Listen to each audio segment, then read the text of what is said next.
আজকে আজকের দিনে রাত্রি ১২টা, মানে আগামীকাল রাত্রি ১২টার পর তো আজকের দিন পড়ে যাচ্ছে, তো রাত ১২টার পর আমাদের দেশের আজকে স্বাধীনতা হয়েছিল ১৯৪৭ সালে ১৫ই আগস্ট। ১৪ই আগস্ট স্বাধীন হয়েছিল, কিন্তু ১৫ই আগস্ট থেকে স্বাধীনতা দিবস আমরা পালন করে থাকি। তা আজকে ৮০টা বছর আমাদের দেশ ব্রিটিশদের মানে গোলামি থেকে বা ব্রিটিশদের দাসত্ব থেকে আজকে ৮০টা বছর হয়ে গেল মুক্তি পেয়েছে আমাদের দেশ। তবে স্বাধীনতা দিবসের সমস্ত মানুষকে শুভেচ্ছা। যে মানুষগুলো দেশের জন্য লড়াই করে গেছে, যে মানুষগুলো দেশের জন্য নিজের জীবন দিয়ে গেছে, সেই মানুষগুলোর কাছেও লাখো লাখো শুক্রিয়া, কোটি কোটি শুক্রিয়া। তারা তেনাদের জীবন দিয়ে এই দেশের মানুষের জন্যে এই সুন্দর একটা দেশ রেখে গেছে।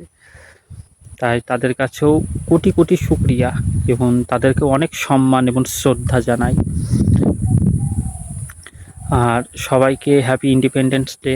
সবাই অনেক সুস্থ এবং সুন্দরভাবে জীবন কাটাও, এবং আগেও সামনেও কাটুক তোমাদের জীবন। আর কি বলবো,